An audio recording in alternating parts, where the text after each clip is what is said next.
थोड़ा तेज करो भूषण।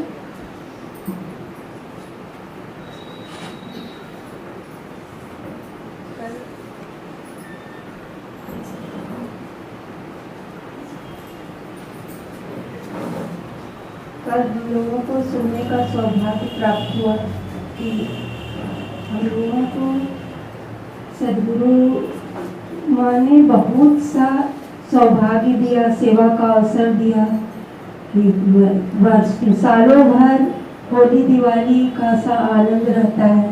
कभी अगर जन्मोत्सव है तो इसमें रक्तदान का सौभाग्य मिलता है। सद्गुरु साहब की गुरु गोविंद की वाणी का प्रचार प्रसार का सौभाग्य मिलता है। फिर भादों के बाद आसीन है तो उसमें पितृपक्ष में उसका साधन करने का, फिर नवरात्रि में नाम सुमिरन ध्यान, फिर कार्तिक है तो उसमें दीपावली, फिर गीता जयंती, इस तरह से सालों भर सरकारी का सेवा का निष्काम कर्म का अवसर मिलता रहता है। तो यह उनकी बहुत भारी कृपा है और यह जीवन कल्याण उत्थान के लिए बहुत ही महत्वपूर्ण अवसर है और इसका हम लोगों को भरपूर लाभ मिलना चाहिए।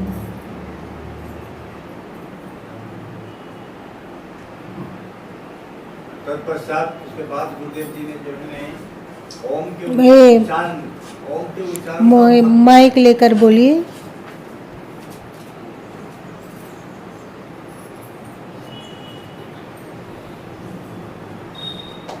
उसके बाद गुरुदेव जी ने ओम के उच्चारण के बारे में बताया कि ओम के उच्चारण से हमें क्या लाभ होता है। जो समस्त सृष्टि को चलाने वाला ओम जो शब्द है, उस शब्द को जब हम उच्चारण करते हैं तो उसका हमारे जीवन में एक बहुत बड़ा प्रभाव पड़ता है। और उसके बाद में भ्रामरी करने से हमारे मस्तिष्क में जो सूक्ष्म तंतु हैं वो एक्टिव होते हैं। उससे हमारे जो है ने ध्यान साधना में एकाग्र चित्त होने में मदद मिलता है। आदत हमारी जो है न बनी रहती है और इसके बारे में विस्तार से बताया गया। तदुपरांत गुरुदेव जी ने हम लोग को ओम के उच्चारण का अभ्यास करवाया और भ्रामरी का भी अभ्यास करवाया। और उसके गुंजन जो है न अपने सर में कहाँ होते हैं, अलग अलग दबाव से तालुओं में जीभ को लगा करके, दांत को जो है कभी सटा करके, दांत को खोल करके, इसका अनुभव करने का जो है अभ्यास करवाया।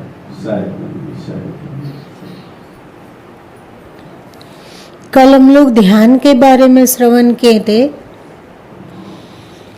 कि अभी का व्यक्ति, अभी का मनुष्य, चाहे वो विद्यार्थी हो, चाहे वो बच्चा हो, चाहे वो व्यापारी हो, चाहे वो जॉब कर रहा हो, चाहे पुरुष हो या स्त्री हो, युवा हो या वृद्ध हो, सबके जीवन में टेंशन की प्रवृत्ति बहुत है। मतलब हम लोगों का दिमाग तनावपूर्ण बहुत रहता है और ये तनाव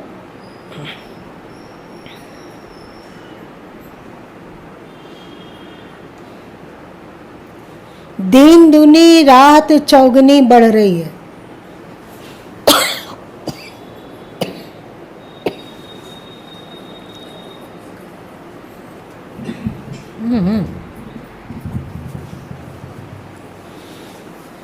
कारण क्या है? आज से 20 साल पहले, आज से 50 साल पहले व्यक्ति के पास भले ही धन कम हो,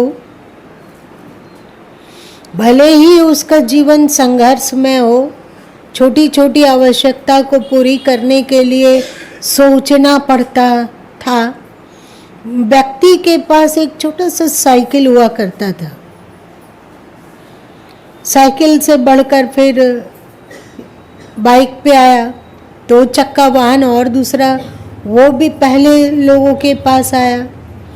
फिर 4 चक्के के वाहन को भी खरीदने की क्षमता विकसित हो गई। कल छोटी छोटी आवश्यकता को पूरी करने के लिए तरसा जाता था, आज वो आवश्यकताएं बहुत ही सरलता से पूरी हो जा रही है।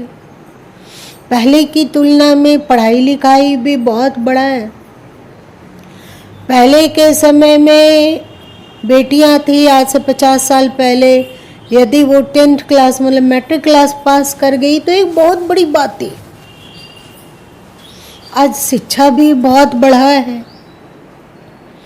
और संपदा भी बहुत बढ़ा है। पहले की तुलना में व्यक्ति में खर्च, पहले की तुलना में खर्च करने की क्षमता विकसित हुई है, सही? लेकिन पहले की तुलना में हम लोग का टेंशन भी बढ़ा है। अशांति, छोटी छोटी बात, हम लोग का दिमाग है उसको तिल को पहाड़ बना देता है। और व्यक्ति में सहनशीलता नहीं है। छोटी छोटी बातों में वो उद्विग्न होकर अपराध की प्रवृत्ति में चला जाता है। आखिर ऐसा क्या हो रहा है? लोग कहते हैं कि पोषक तत्व की कमी हो रही है। हमारे पूर्वज लोग भी यही चावल दाल और रोटी सब्जी खाया करते थे कि और कुछ खाते थे। उसकी तुलना में आज हम लोग फल ज़्यादा खा रहे हैं, आज हम लोग साग सब्जी ज़्यादा खा रहे हैं। अब तो है कि नहीं बीज खाना चाहिए, तो इसका पम्पकिन का बीज, तो बीट का जूस पी लेते हैं, कभी गाजर का सूप पी लेते हैं, कभी टमाटर का सूप पीते हैं, कभी मिक्स वेजिटेबल। इतना सब होते हुए भी पहले की तुलना में स्वास्थ्य पर ध्यान देने बढ़ा है। पहले की तुलना में मेडिकल शॉप बढ़े हैं। पहले की तुलना में डॉक्टर लोग बढ़ा है। पहले जो इलाज कराने की क्षमता थी उस आज इलाज कराने की क्षमता बहुत बड़ी है, पर साथ साथ में रोग भी बढ़ा है। आप लोग को लगता है कारण क्या हो रहा है? ये क्या कारण हो रहा है? अभी सप्लीमेंट भी बहुत बढ़ा है। कभी ऐसा हम लोग विटामिन डी का सप्लीमेंट अथवा टेबलेट लेते हैं, तो कभी कैल्शियम का, तो ओमेगा 3 इत्यादि, ये सब तो पहले लोग जानते भी नहीं थे कि मस्तिष्क के लिए ओमेगा 3 जरूरी है, लेकिन वे लोग खुश थे। आज के समय नहीं थी, पर इतना तनाव भी नहीं था।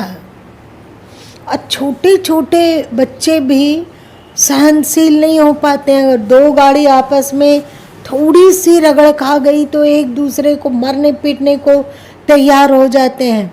यदि किसी ने कोई 4 चक्के पे कहीं चला जा रहा और वो साइड देने का इशारा किया और साइड नहीं दिया गया तो खून खराबा हो जाता है। आप लोगों को चिंता नहीं होती कि ये हो क्या रहा है? कि आप लोगों में नहीं होता है? कितने हम लोग शांत थे। आज के समय में मनोरंजन के लिए भी पहले की तुलना में बहुत अधिक व्यवस्था है। पहले एक रेडियो था, है ना? एक रेडियो लेकर हम लोग इधर से उधर नितरात नहीं। घर में रेडियो भी है, बड़ा बड़ा रेडियो भी है, छोटा भी है, ट्रांजैक्शन वो भी है। और आज बड़े बड़े टीवी, अब तो 56 इंच का, तो उससे भी ज़्यादा बड़े बड़े आ गए। और उसके बाद मोबाइल, अब मनोरंजन में डूबे रहिए। दिन रात में हम लोग आजकल जितना काम करते हैं शायद उतना मनोरंजन भी करते हैं, लेकिन फिर भी हम लोगों को शांति नहीं। क्या कारण हो सकता है? कभी आप लोगों ने सोचने की कोशिश की?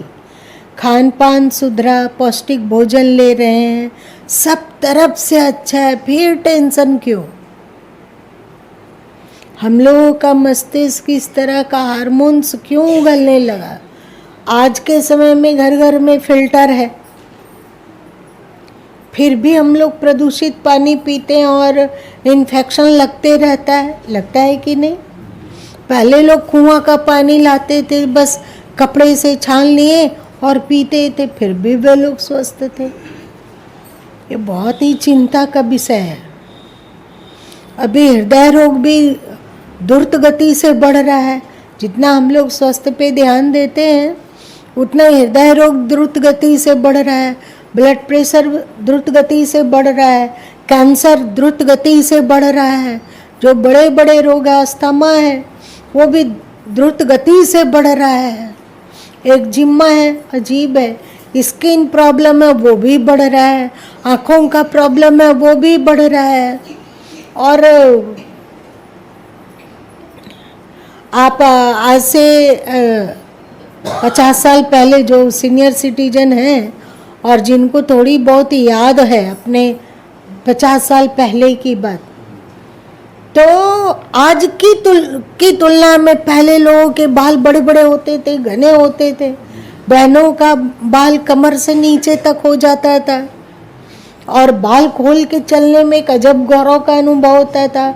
आज ऐसा सबके बाल उझड़ रहे हैं, सबके बाल झड़ रहे। इतना कोशिश करो तो भी हर जगह लॉस दिखता है। क्या कारण हो सकता है? आप लोगों में से कोई बताएंगे कि क्या कारण हो सकता है? सुझाव दीजिए। अभी तो गुरु माँ ने थोड़ा बहुत समस्या की चर्चा किया है, और चर्चा करूं तो फिर आज का समय ही खत्म हो जाएगा। बताओ इसका क्या कारण हो सकता है? तो पहले हम लोग क्या खाना खाते थे?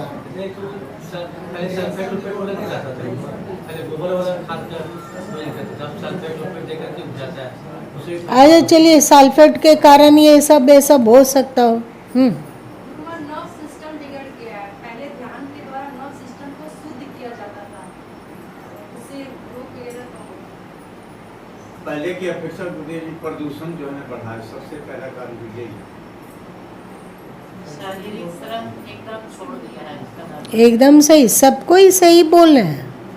पहले के लोग भी ध्यान नहीं किया करते थे, इतना गुनगुना करते थे। अपने घर में कोई सीताराम सीताराम बोल रहा है, कोई राधे श्याम बोल रहा है, और वृद्ध लोग कीर्तन करते थे। याद आई? शाम को सुबह ही उठने पर सुनाई पड़ने लगता था कोई सीताराम सीताराम कर रहा है। अजीब खान और अधिक की आकांक्षा है, मैं उसको ज़्यादा सराहना करता है। और अधिक की इच्छा है, चाहना हर क्षेत्र में और अधिक की कामना वो बढ़ी है। आज जितना लोगों के पास एफडी है, क्या उतना पहले था? याद करो अपने बाप दादा को।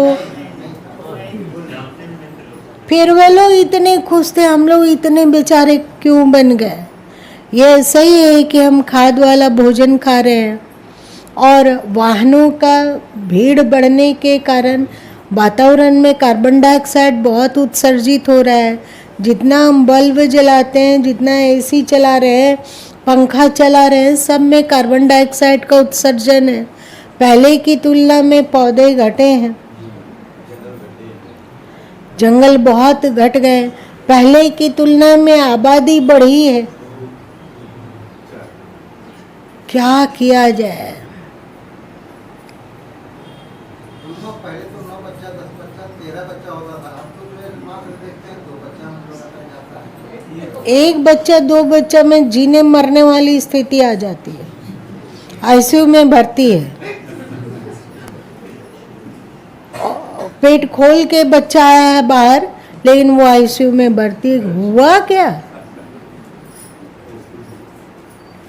एक बच्चा 2 बच्चा को पालने में ही लोग हाय हुल्लम मचाते हैं कि कैसे क्या होगा, कैसे क्या होगा, कैसे क्या होगा। और हमारे बाप दादा लोग कम पैसा में भी अधिक बच्चे पाल लेते थे। हम लोग चारों तरफ से कमज़ोर हो गए, ये तो दिखता है। हम लोगों की इम्यूनिटी कमज़ोर हो गई। सही? अब वो इम्यूनिटी नहीं है जो 50 साल पहले की इम्यूनिटी थी। पहले ही काक रोग होता था, प्लेग होता था, हैजा होता था, टीबी भी कहीं कहीं देखा जाता था। अब प्लेग नहीं हो रहा है, हैजा नहीं हो रहा है उस तरह मरने जीने वाला। टीबी में भी बहुत कंट्रोल हो गया, लेकिन उससे भी भयानक बीमारी आ गई। कोरोना में को ही देखो, कितने लोग असमय में मर गए। हम लोग नहीं कह सकते हैं कि 10 साल के अंदर कोरोना जैसा अथवा इससे भयानक और कोई वायरस नहीं आएगा, सो नहीं कहा जा सकता है। पहले इतनी सहनशीलता थी कि संयुक्त परिवार में भी, संयुक्त परिवार मतलब दादाजी हैं तो दादाजी पितामह जिसको आप संस्कृत में कहते हो, तो उनके भी 1-2 भाई साथ रह रहे हैं, दादाजी के बच्चे, फिर बाकी उनके बच्चों के बच्चे, सबका परिवार एक साथ है। पर इतना कलह नहीं था। आज ऐसा हो गया है कि केवल पति पत्नी साथ रह रहे हैं, वे लोग भी आपस में लड़ ही रहे हैं।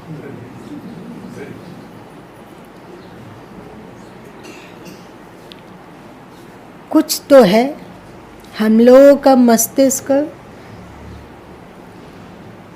अपेक्षाकृत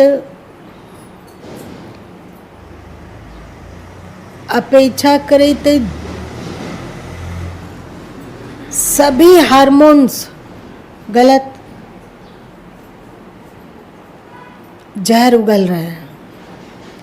जो शांति का हार्मोन्स है, जो पवित्रता का हार्मोन्स है, जो रिलैक्स खुशी का हार्मोन्स है, वो लगभग 0 होता जा रहा है। हम लोग की किसी बात को लेकर खुश भी होते हैं तो वो प्रसन्नता टिकाऊ नहीं है। जितना हम लोग खुश होते हैं उससे 10 गुना ज़्यादा टेंशन करते हैं। आप लोग देख लो। ऐसे में ना हम लोग कार्बन डाइऑक्साइड को रोक सकते हैं वातावरण से, और ना सल्फेट यूरिया और खाद के इस्तेमाल को रोक पा सकते हैं। अभी तो ये संभव नहीं है। न ही वायु प्रदूषण को रोक सकते हैं, ना जल प्रदूषण को रोक सकते हैं। पहले का जल और आज के जल में कितना अंतर हो गया।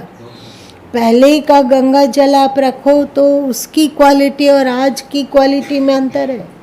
पहले होता था कि जितने भी ज़्यादातर मतलब 90% संत, अथवा आप कह सकते हो 99% संत लोग की मृत्यु होती थी तो उनका दाह संस्कार नहीं होता था, क्योंकि उनकी सोच थी कि जीवन काल में तो परोपकाररत रहा ही गया, मृत्यु के समय में जल में प्रवाहित कर दिया जाएगा शव को, तो बड़ी बड़ी मछलियाँ, बड़े बड़े मगरमच्छ, बहुत सारे कीड़े मकोड़े, बहुत सारे जलीय जीव जंतु उसको खाएंगे और कम से कम 8-10 दिन तो उन लोगों का भोजन आराम से चलेगा। फिर भी इस तरह जल प्रदूषित नहीं था। आज सरकार ने उस पर रोक लगाया कि नहीं, आप शव को जल में प्रवाहित नहीं कर सकते हो। तो अब शव जल में प्रवाहित नहीं हो रहा है।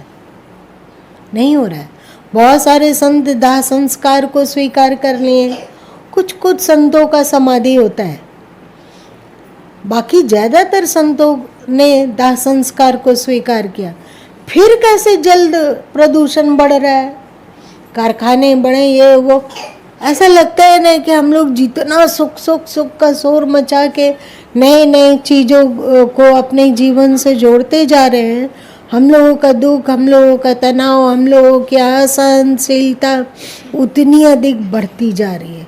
छोटी छोटी बात को बात का बतंगड़ बनाने की प्रवृत्ति हम लोग देखें, है ना, हम लोग अपने देखें। ऐसे में जैसे पूरे संसार को हम कांटा या कंटक रहित नहीं कर सकते हैं, हाँ अपने पैर में जूते पहन सकते हैं, है कि नहीं। वैसे ही हम बाहरी अस्वस्थप्रद स्थिति को सही करने में असक्षम है, लेकिन अपने मस्तिष्क को अच्छा करने की कोशिश अवश्य ही की जा सकती है। और अच्छा करने की कोशिश क्या है? अच्छा करने की कोशिश क्या है? मन की शांति।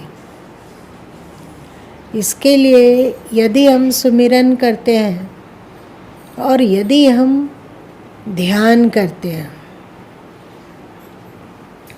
प्रिंसिपल साहब बताइए कि ऐसा कौन सा नर्व है जो मस्तिष्क से लेकर शरीर के सभी अंग प्रत्यंगों में जाती है?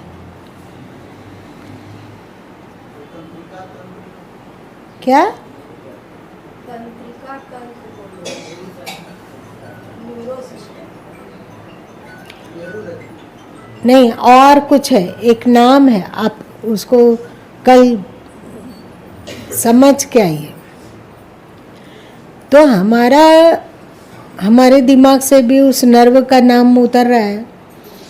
ऐसा एक नर्व जो मस्तिष्क से निकलकर समस्त अंग प्रत्यंगों में दौड़ती है और समस्त अंग प्रत्यंगों को कंट्रोल करती है। और वैज्ञानिकों ने शोध करके पाया कि ध्यान के द्वारा उस नर्व को संतुलित और स्वस्थ रखा जा सकता है। और एक बात, उस नर्व को प्रभावित करता है जब हम लोग कुछ गुनगुनाते हैं। कैसे गुनगुनाया जाता है? नहीं, गाएं तो वो अलग चीज है। जैसे अब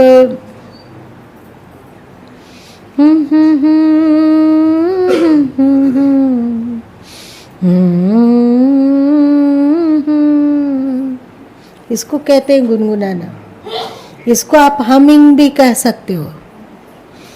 तो हम लोग जो ओमकार का उच्चारण करते हैं अथवा भ्रामरी करते हैं तो वो लंबे समय तक के लिए गुनगुनाते हैं, है ना? एक लाइन गुनगुनाना और एक हम 5 मिनट, 3 मिनट, 4 मिनट, 5 मिनट के लिए गुनगुनाते रहते हैं। ओम भी है तो गुरु माँ कई बार आपको बोल चुके हैं कि हम लोग यदि 50%, 60% ओ के उच्चारण करते हो तो कम से कम 40% जरूर का उच्चारण कीजिए।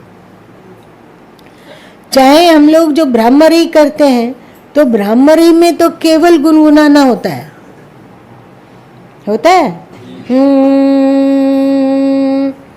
इससे हम लोगों का मस्तिष्क स्वस्थ रहता है। इससे हम लोगों का मस्तिष्क स्वस्थ रहता है और मस्तिष्क के आनंदप्रद हार्मोन्स जागने लग जाता है।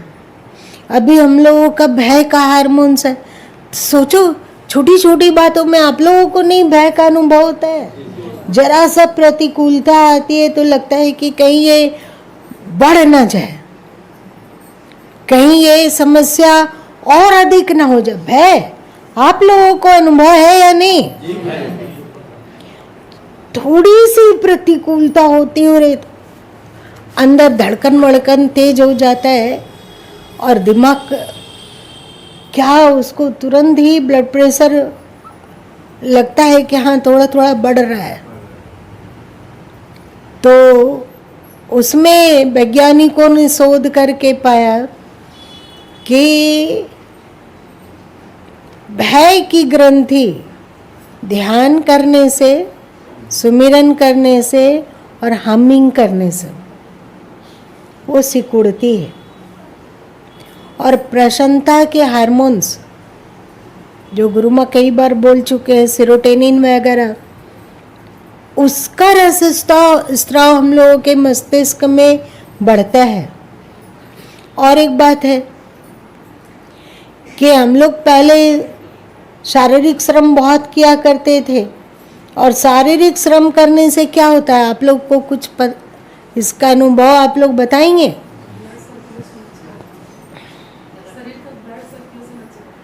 ब्लड सर्कुल अच्छा होता है और हमारा विजातीय शरीर का विजातीय तत्व बाहर जाता है और श्वास तेज चलने लग जाता है। और जब हम श्वास तेज चलता है तो क्या होता है, बाहर, क्योंकि बाहर दौड़ रहे हैं एकांत में जहाँ शुद्ध हवा है, स्वच्छ हवा, वहाँ दौड़ रहे हैं, तो हम लोगों के भीतर ना ऑक्सीजन पर्याप्त जाता था। क्या आप लोगों को पता है कि पहले की तुलना में आदमी का सोने का घंटा बढ़ा है? पहले दिन में लोग नहीं सोते थे, अब देखते हैं दिन में नहीं हम लोग सोते थे। पहले बहुत कम सोते थे। जल्दी उठते थे पहले। हाँ, रविवार वगैरह है तो बच्चों को देखोगे कि सोए, रात को जागो दिन को सो। वे लोग हिंसक जानवर बनते जा रहे हैं। और ऑक्सीजन की भरपाई पूरी हो, उसके लिए कोई उपाय ही नहीं है। बच्चे लोगों को के स्वास्थ्य के साथ खिलवाड़ है। दिन रात बैठो और कंप्यूटर में अपना आँख देखते रहो और देखते रहो, बाहर का कुछ नहीं है। दौड़ना भागना, हम लोग का शरीर नित्य प्रतिदिन कमजोर होता जा रहा है। ऐसा भी हो सकता है, डर लगता है, लेकिन बताते हैं कि कोई सामान है जो खिड़की पर है, खिड़की के पास है, हम लोगों के हाथ में एक स्विच हो, स्विच दबाओ, बैठे बैठे हाथ बढ़ा हुआ और वहां से वो सामान ले लिया। अब बहुत चीज होने लगा है ना, हम लोग की टांगे कमजोर, हड्डी कमजोर, सब चीज कमजोर। तो ऑक्सीजन की पूर्ति हम कैसे कर सकते हैं? प्राणायाम से। अब आप सोचोगे कि हम कौन सा प्राणायाम करें मजे से, तो एक प्राणायाम यदि हम लोग नाड़ी शोधन प्राणायाम अथवा अनुलोम विलोम, नाड़ी शोधन प्राणायाम और अनुलोम विलोम में बहुत सूक्ष्म अंतर है। कई बार बताया गया कि अनुलोम विलोम हुआ कि एक नाक दबाया, दूसरे नाक से भरपूर ऑक्सीजन को धारण किया और उसके विपरीत नाक से धीरे धीरे करके अंदर का कार्बन डाइऑक्साइड जो जमा हुआ उसको उलीच दिया बाहर। श्वास अभी हम लोग छोड़ रहे हैं और ले रहे हैं, बहुत कम सेकंड के लिए होता है, लेकिन जब हम लोग अनुलोम विलोम करते हैं तो लंबे समय तक श्वास लेते हैं, तो ऑक्सीजन अंदर तक भरता है। और जब हम लोग दूसरे नासिका से श्वास छोड़ते हैं तो लंबे समय तक कार्बन डाइऑक्साइड बाहर जाता है। तो ये हुआ अनुलोम विलोम। और ये नाड़ी शोधन प्राणायाम होता था कि जब हम श्वास को भीतर लें तो फिर थोड़ी देर के लिए रोक लिए, जिससे हमारा जो वायु कोष्ठक है उसमें हवा का दबाव पड़े और वायु कोष्ठक सक्रिय हो जाए। आप लोग जान रहे हो ना, हम लोग के फेफड़ों में अनेक वायु कोष्ठक है जो ज़्यादातर मरा हुआ है, उसमें पुराना बासी कार्बन डाइऑक्साइड का जंगल भरा हुआ है और वो सब असक्रिय हो गया है। लेकिन हम तो श्वास भरते हैं और उसको रोकते हैं तो उस ऑक्सीजन के दबाव से वो वायु कोष्ठक खुलते हैं। और जब हम लोग श्वास छोड़ते हैं, लंबे समय तक श्वास छोड़ें और जितनी ताकत हो, पल भर, 2 पल, 4 गिनती तक, 6 गिनती तक, 8 गिनती तक आप अपने श्वास को रोक लेते हो,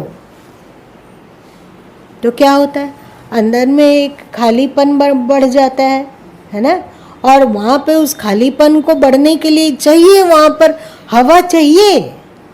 तो जो वायु कोष्ठक में ठहरे हुए हवा है वो अपनी कंजूसी छोड़कर और अपने कोष्ठकों का द्वार खोलते हैं और वो हवा फिर बाहर निकलकर हमारे शरीर को मिलता है, जिसको फिर से हम प्रश्वास के द्वारा बाहर निकालेंगे और ऑक्सीजन ठीक से भरेंगे। तो गुरु माँ को लगता है कि यदि ध्यान, हमिंग और प्राणायाम एक भी काफ़ी है, भ्रामरी, उद्गीत इत्यादि को अपनाकर हम लोग अपने मस्तिष्क को स्वस्थ रख सकते हैं। फिर हम लोग जीवन की खुशियों को का अनुभव कर सकते हैं। अभी जीने का मन करता है क्या? जीते तो हैं पर शिकायत से भरे हुए, ये हुआ, ऐसा हुआ, वैसा हुआ, ऐसा हुआ। और हमारे शास्त्रों में कहा गया है कि यदि हम अध्यात्म में डीपली डूबते हैं, अध्यात्म का तात्पर्य हम लोग सोचते हैं कि पूजा किया, पाठ किया, तीर्थ गया, गंगा नहाया, यमुना नहाया, है ना, अथवा कोई वो फास्टिंग कर लिया, इसको हम लोग अध्यात्म समझते हैं। पर अध्यात्म होता है, क्या होता है? अध्यात्म होता है मन की निर्मलता। हम अपने विचारों को निर्मल बनाएं। इसीलिए जब भगवान श्री राम को 2 टूक में बोलना था कि क्या करना है, तो उन्होंने पहले कहा निर्मल मंजन सो मोहि पावा, है ना, निर्मलता। तो मन को निर्मल कैसे बनाएंगे? जब उसमें विचार निर्मल हो। तो विचार निर्मल कैसे होगा? विचार निर्मल कैसे होगा? ये ठीक है कि हम मन को निर्मल बनाने की कोशिश कर रहे हैं, पर अपने मन में अनेक तरह का जहर भी डालते हैं ऊपर से। आपका स्वस्थ शरीर कितना भी अच्छा हो, हम लोगों का शरीर कितना भी स्वस्थ हो, लेकिन हम लोग यदि 2 पुड़िया जहर खा लें तो हमारा स्वस्थ शरीर टिका रहेगा कि वो समाप्त हो जाएगा? समाप्त हो जाएगा। तो वैसे ही हम लोग मन और मन के विचारों को निर्मल बनाने के लिए लंबे तरीके से कोशिश करते हैं, परंतु मन में मलिन विचार उत्पन्न होते रहे इसके लिए भी कोशिश करते हैं। क्या करते हैं? मोबाइल है तो ऐसा दृश्य को देख रहे हैं जो हमारे मन में को विचार पैदा करता हो। अब देखो, हम लोग जो बाहर से भरते हैं अपने भीतर, एक व्यक्ति जो किसी मर्डर के दृश्य को बार बार इस तरह का मर्डर का अलग अलग दृश्य को देखता रहे 1 महीना 2 महीना, तो वो कैसा बन जाएगा? हत्यारा बनेगा। तो ये जहर हमने क्या भरा? तो हम लोगों को सोचना होगा कि जिससे जहर बढ़ता हो वो नहीं। पहले ही हम लोगों के दिमाग में क्या कोई कम टेंशन है कि ऐसे ऐसे सीरियल देखते हैं जिसमें एकदम माथा खराब लगता है और टेंशन बढ़ता है, ये वहाँ षड्यंत्र, वहाँ षड्यंत्र, ये षड्यंत्र, वो षड्यंत्र। कोई रिश्तों में भी रिश्तों की मधुरता नहीं है। तो हमने क्या भरा अपने दिमाग के भीतर? आयात क्या किया? आप इधर धर्म कर रहे हो, इधर कीर्तन कर रहे हो, इधर व्रत इत्यादि कर रहे हो, इधर गीता पढ़ रहे हो, इधर संत बानी पढ़ रहे हो, और पढ़ते हो। पढ़ने में कितना समय हम लोग लगाते हैं? आधा घंटा, 1 घंटा, इससे ज्यादा? 1 घंटा कौन कौन पढ़ता है यहाँ पर बताओ? पाठ करने के समय हम लोगों को मृगी का दौरा आता है। हम लोग सोचते हैं कि नहीं समय नहीं है, ये करना है, वो करना है, ऐसे करना है, वैसे ही करना है। तो पाठ का समय धीरे धीरे घटता जाता है, ध्यान का समय, सुमिरन का समय धीरे धीरे घटता जाता है, और ये बकवादी चीजें धीरे धीरे इसके लिए समय बढ़ता जाता है। तो हमने अपने दिमाग में क्या डाला? जहर या अमृत? जहर डाला। हम लोग ये सोचते हैं कि हम ऊपर से जहर डालते रहें और हमारा दिमाग एकदम कूल है। हम लोग बोलते हैं कि इतने दिन से तो एकादशी कर रहे हैं, इतने दिन से सत्संग सुन रहे हैं, फिर भी हमारे दिमाग अशांत का शांत बना हुआ। कैसे? आप सत्संग 1 घंटा के लिए सुनते हो कि 4-6 घंटा के लिए? 1 घंटा के लिए सुने, और आपने जहर कितने घंटा का भरा है? अब देखो ना, कभी कभी गुरु माँ को सामूहिक जगह पे जाने का अवसर मिला तो वहाँ पे यदि बैठा रहा जाए आधा घंटा तो गुरु माँ टुकुर टुकुर सबको देखते रहते हैं। किसी को एक दूसरे से कोई लेना परिचय कुछ भी नहीं है, सभी व्यस्त है मोबाइल में। हम लोग को खाली समय मिलेगा तो हम लोग मोबाइल लेकर बैठ जाएंगे। मोबाइल में क्या अपने दिमाग में भर रहे हैं? मोबाइल के द्वारा क्या दिमाग में भरते हैं, आप ही लोग बताओ। या टीवी खोलते हैं तो ठीक है कि समाचार सुनना जरूरी है, पर दिन रात समाचार सुनते रहेंगे क्या? दिन रात सुनते रहेंगे? चाहे दिन रात कोई अभी ये सीरियल है, वो हंसने वाला तो कोई सीरियल है नहीं, खुश होने वाला तो कुछ है नहीं। जो है सो टेंशन टेंशन टेंशन, तो उसके द्वारा क्या होगा? मोबाइल आ गया, मोबाइल से एक दूसरे का समाचार सुनते रहो। अब एक दूसरे का समझ जानते हो तुम लोग? एक बात ये गुरु मना सबके द्वारा जान गए, सीखते सीखते ये सब सीखते हैं। किसी से आप मोबाइल पर बात करिए तो उसके जीवन में, उसके दिनचर्या में खुशी का समय भी बहुत रहा। 24 घंटे हैं तो 24 घंटे में 6 घंटे 8 घंटे तक खुशी का वातावरण बना रहा, पर एक छोटा सा समय आधा घंटे के लिए किसी से बकझक हुआ है, अथवा आधा घंटे के लिए कोई प्रतिकूल चला, अब मोबाइल ले लो और बैठे रहो, सुनते रहो और सुनते रहो। अगला वो बता रहा है इतना आंखों देखा हाल नहीं, उसका विस्तारण, संक्षेपण और आशय नहीं, विस्तारण। ऐसा हुआ वैसा हुआ, उसने ऐसा कह दिया, उसने वैसा किया, वो वैसा दुष्ट है, वो वैसा है। क्या चीज आपने अपने दिमाग में भरा बताओ? कभी बोल पाते हैं हम लोग कि अरे भैया तुम्हारे जीवन में क्या खुशी का कोई एक दो क्षण नहीं आता है क्या? अगर आता है तो वो भी तो शेयर करो।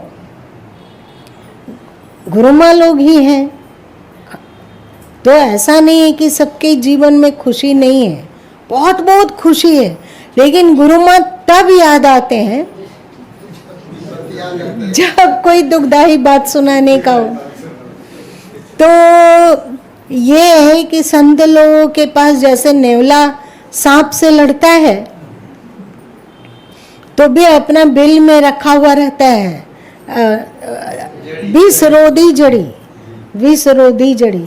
वैसे ही संत लोग सुनते हैं, सबकी बात सुनते हैं, क्योंकि उससे उसको शांति का कोई सुझाव दिया जा सके तो बहुत अच्छा है, पर तत्काल ही विषरोधी जड़ी लेना है। वो दुख किसी का दिमाग में टिक न जाए।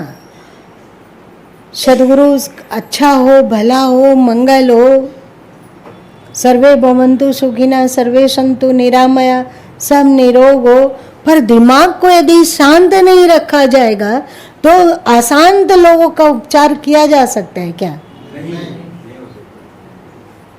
तो दिमाग को शांत रखने के लिए हमें अपने भीतर से भी उन विचारों को प्रश्रय देना है जिसे हमारे दिमाग में श्रेष्ठ बात जाए, और बाहर से भी हम लोगों को श्रेष्ठ को ही बटोर के अपने भीतर ले जाना है कि नहीं?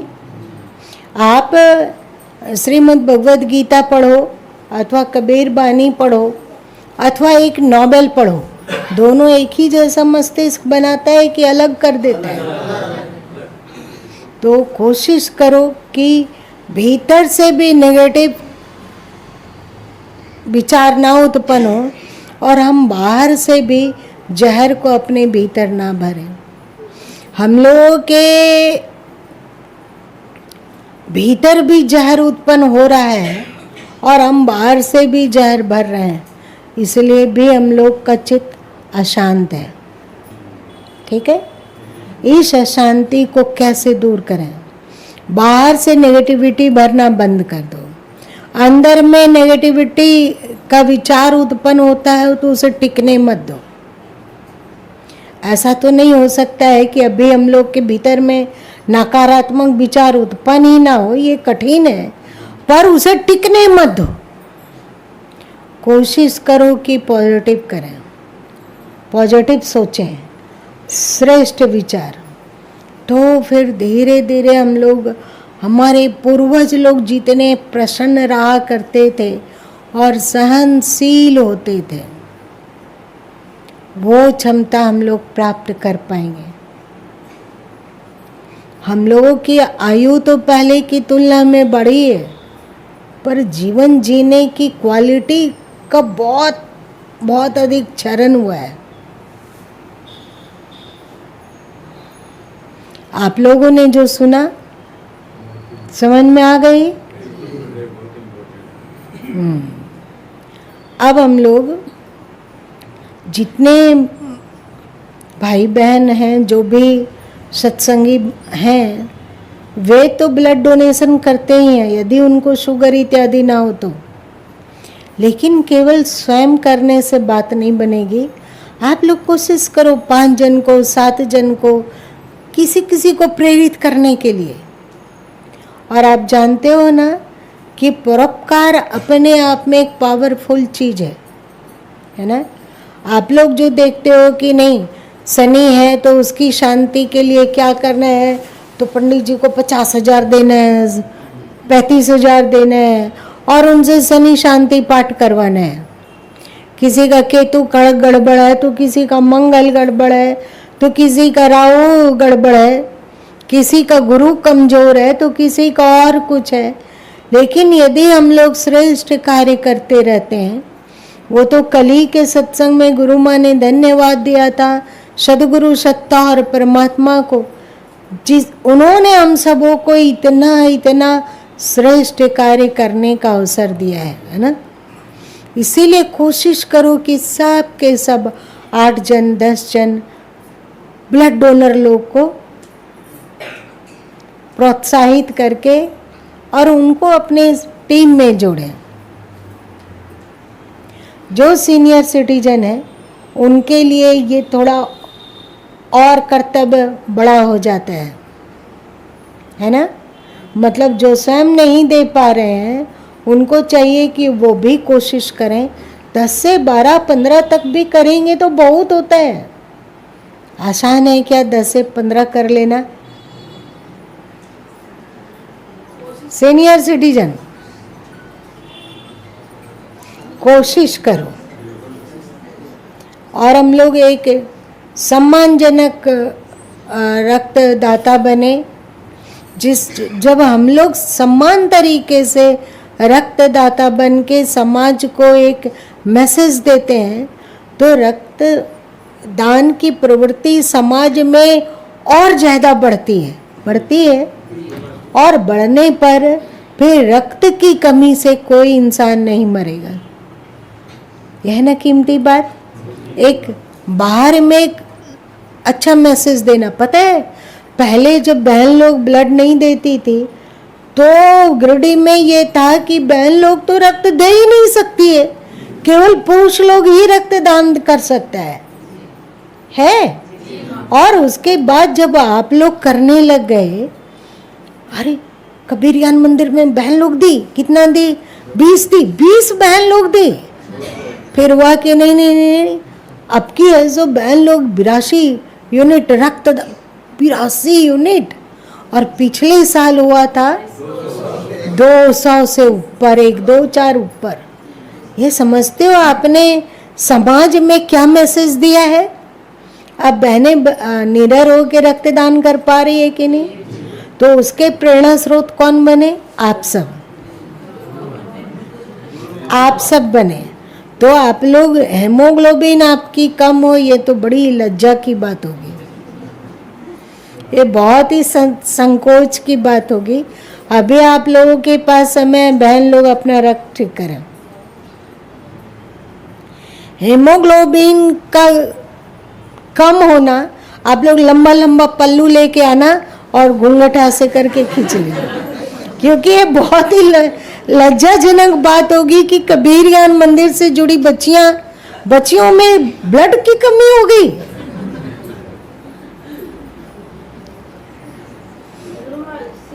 सीटी का जो पत्ता का जो काढ़ा बनाते हैं तो कितना दिन डेली पी सकते हैं? एकदम डेली पियो। उससे कुछ नुकसान है? नहीं नहीं, उससे तुम्हें लाभ होगा, और चीज़ का लाभ होगा। जॉइंट पेन है तो उसमें कमी आ जाएगी, आपका ब्लड प्रेशर है तो उसमें भी कमी आएगी, दर्द फर्द है तो उसमें भी कमी आएगी। बहुत ही अच्छी चीज़ है। लेकिन ऐसा नहीं करना कि अब सहजन का पत्ता पीने का है तो इतना इतना तोड़ के ले आए और इतना, एकदम ठीक है। एक मुट्ठी आप सहजन लाएं, उसको छोटा छोटा टुकड़ा करके आप या तो पीस के उसका थोड़ा सा रस होता है पी लें, अथवा उसको काढ़ा बना के भी पी सकते हो। पत्ता का दाल में वो सब बहुत कम खवाता है। चलो आप लोग एकदम तैयार रहो, स्वयं भी इसमें सम्मिलित होने का, और अपने जान पहचान रिश्तेदार, बेटे बहू या फिर दोस्त अथवा भाई अथवा कोई रिश्तेदार आ जाओ।